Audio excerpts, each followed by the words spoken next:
I'd like to introduce our second last speaker for the day and a new topic that will be in the report for the first time this year, which is training, learning and development. So this was a survey done by those people working in training, learning or development in our contact centres. But please welcome from XSELL Technologies, Bruce Craig. Thank you, Bruce.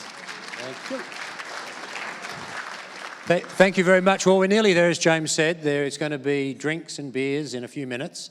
And as Shakespeare, I think it was Shakespeare, said, it is a foolish man that stands between the wildebeest and the drinking hole at dusk. So run over James, who will come after me one more time. Where do we go? So XSELL Technologies, you've never heard of us, I'm sure. We're in the AI space, and we do real-time digital coaching. So I'll digress a little bit into AI, seeing that's so topical today. And a lot of what you'll hear about and you see about is generative AI. There's many forms of AI. Generative AI, of course, is boil the oceans on a massive data set and just see what happens. Kind of interesting and kind of dangerous. And if you want to know how dangerous it is, look up the Twitter account of Sam Altman. He's the CEO of OpenAI, and see what he thinks of his own product. And he's basically saying it's dangerous, it's great, it's not ready for prime time. But, and that's, and it is a creative tool, not a business tool. We do causal AI, and causal AI is about the mathematics of causality. What if you do something, there is a mathematical determinant that says that's the result you will get. Now, how does that apply to call centres? So imagine, if you will, in all your businesses, in all your floors, there are top performers. What if you could take the 20,000 of their transcripts, data mine those using AI and machine learning to understand the words that work, understand the strategies they use, what do they say to the customer, when do they say that, when do they insert the seeds for a cross-sell, how do they handle objections?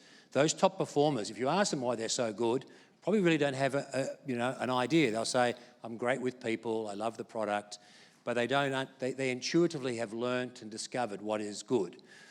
What you can do with AI is data mine that, understand those strategies, put it into a conversation map. So the idea is you have all the determinants, all the streams that conversation can go down. And then you use chess endgame theory, which is about always pulling the conversation back to the end goal that you're looking for. And then, having done all the mathematics around that, you present that in a widget on their screen in real time, so that they now know what the top performer would have said in the moment in response to whatever the customer is asking. No matter where the conversation goes, the script is dynamically changing to adapt to the conversation and pulling everything back in. That is causal AI. It is very, very clever, and you'll see some fantastic results. And imagine what you're presenting is you're enabling every one of your customers to virtually talk to your top performer in every conversation that you have with them. How good would your engagement be with your agents? How good would your customer experience be if they're talking to your best agent all the time? And even if someone comes straight off the street, they're presented with a paragraph. Read the paragraph until you're comfortable. For more experienced agents, there will be a word or a phrase that's in bold. So that's the word or phrase that mathematically will drive the conversation where you want it to go. Use your own phrases, use your own words, just weave that phrase or word into the conversation and you're ready to go. Because we're not about replacing humans at all. This is a cobot, a co-pilot if you like, and we're literally just the angel whispering, sitting on the shoulder, whispering to your agents and saying, do this, think about that, here's a word that will help you. Anyway, causal AI, there's the pitch on that. So what we see when we talk about training and bringing your agents up, enabling them to be your best, is you'll see the black curve is where we always sit. You have attrition, you're trying to replace them, there's a learning curve to their speed to proficiency, and finally they get somewhere around the call centre mean. Imagine if you could actually bring them on much quicker by putting them out onto the floor and showing them, they can see themselves what those top performer behaviours are all about. And of course, they can overachieve that. We've got a client here in Australia that insisted on doing a pilot control, and we have agents after 3 months outperforming tenured agents that have been in their business for a year or two. Kind of neat.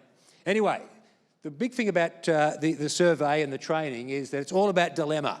And we all know that. There's too much to do and not enough time. So the first thing is always going to be about where you train. We all know that training in the office, on site, is the best place to train. It builds rapport, it builds empathy, and you can get the training done very efficiently. So 82% of you know that that's where the best place to train is.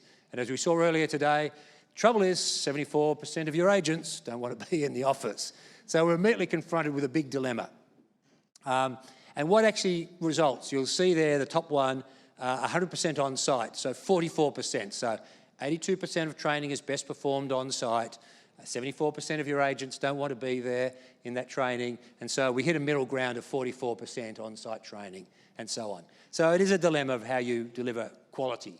The focus of it all, what are we actually training them in? So again, a new agent comes on board, the foundational work around how to work the systems, where's the coffee machine, how are the people, that is where most of the training is focused. And you'll see there that communication and sales, as an example, is very small. And the trouble with that is they are the soft skills. They are the skills that build empathy and relationships with your customers. So we know that the existing area of weakness is exactly those areas. So what we're saying in another way is to say that, and if you can read that up the back, those bars in the middle there, 3, 4 and 5 weeks. So that's the average amount of training that you're all putting your teams through. And so you'll see there that 3 to 5 weeks of training is where we're doing foundational work, not soft skill work. And what that means is that after that time, nearly a third of your agents are experiencing training fatigue, having just learned the foundational work. And 11% are resigning through that process. Again, if you're able to show them some AI tools that says, look, have confidence when you go out on the floor, there are tools that will guide and help you. Have confidence that you will be successful. And I think one of the key things is we talk a lot about how flexibility is key, and it absolutely is. But another thing that drives people's stickiness with an organisation is competency. If people know that they're successful, they know they're good at their job, they're going to be happier and they will stay. There's a lovely phrase called conscious incompetence. And we all suffer that from time to time. I do anyway.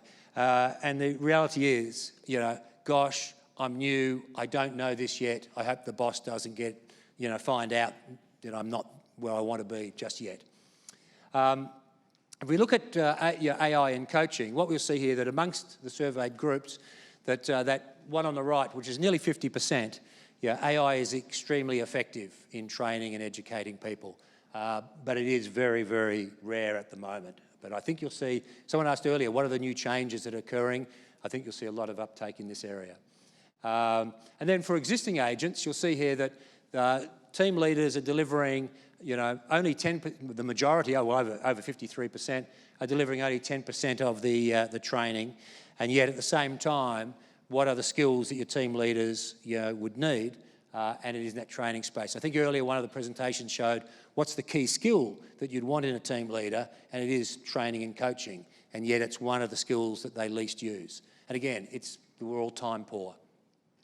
So what does that mean? There is a significant gap, but there's some great technology out there that can help you close that gap in performance and bring your team on. The soft skills is where top performers excel. They know what to say, when to empathise, how to move conversations on. And that's very difficult to train to.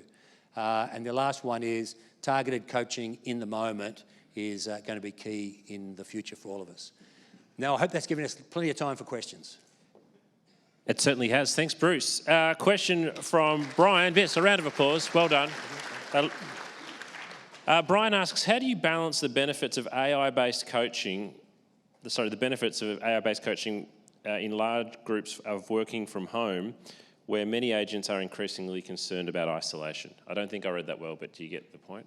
Yeah, if it's about training at home, I mean, the whole idea of doesn't matter. I guess training at home versus the isolation, though, and agents identifying that they're isolated at home. Yeah, I mean, the isolation is a different question, and I'm the same. I'm a big believer in the office for team and for, we're social beasts. We love being part of a team, so there needs to be the right balance in doing that. In terms of AI delivery, it doesn't matter where you are in terms of having that angel on the shoulder. Yep. Brett asks, do you see AI effectively enabling an inverted classroom model? Now, I don't know what an inverted classroom model is. Do you? No. Next question. Brett, where are you? Stand up. Brett, come and find Bruce afterwards. I'll shout you a beer. Jordan's asked, what do you believe is the right duration for training for multiple products and knowledge?